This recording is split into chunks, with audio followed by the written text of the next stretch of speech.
Sa pagnenegosyo, kahit gaano ka nakatagal dyan, 2 taon, 3 taon, o 10 taon ka pa dyan, meron pa rin mga problema na nangyayari kahit hindi mo to inaasahan.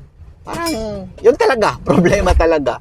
Yo, what's up? Ako nga pala si Jeff Cinco. Isang entrepreneur at meron akong 9 years na experience sa pagnenegosyo.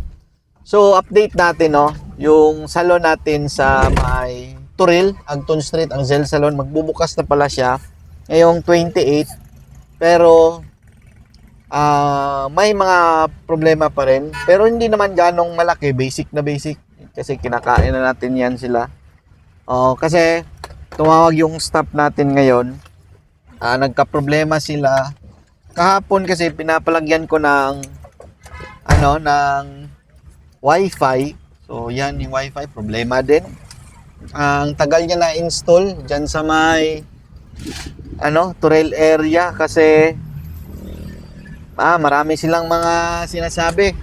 Merong mga nakatagong sikreto, no? May mga additional charge kasi mahirap do ikabit pero napaka-basic naman. Ang gusto lang talaga nila sabihin magpadagdag. So, na-cancel ilang beses na ikakabit sana.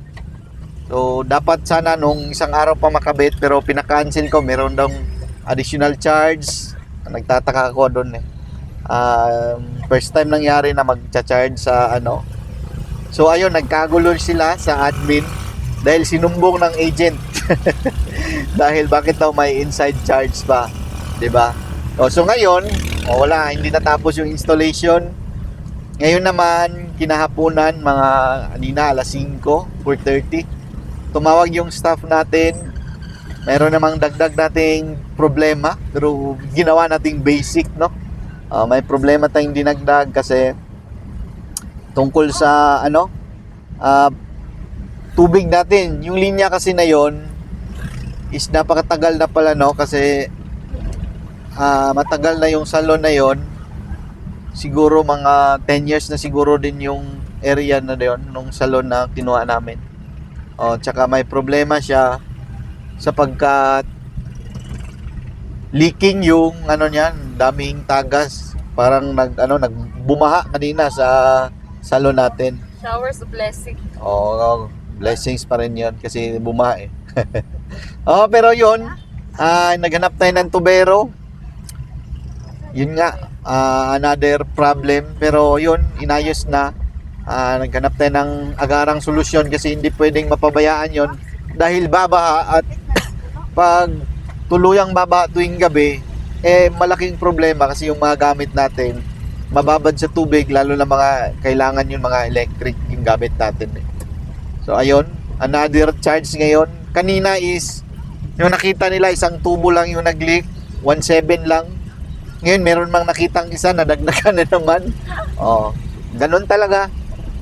Hindi natin maiiwasan ang magka-problema. Pero huwag mo ganong stressin yung problema. Basic lang yan. Inahanda lang tayo sa malaking laban pa ng pagnenegosyo. Malamang busy to sa susunod na mga araw.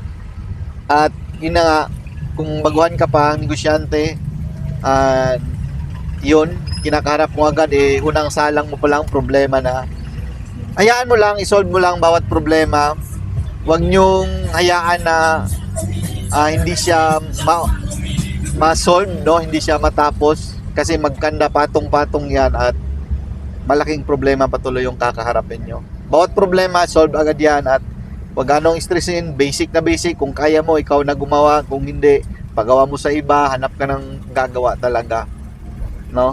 At shoutout nga pala sa opening natin. Imumove namin siya by June 8. Pero operation na siya. Nag-start na siya 3 days ago. Masaya ako sa mainit na pagtanggap ng Turil sa ating Agton Street, Zel Salon, pang-apat na branch.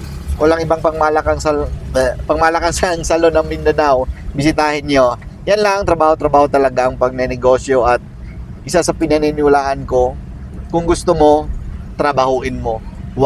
Wala nang drama-drama, wala nang alibay, wala nang mga ano-ano dyan, chichiburetsi sa buhay.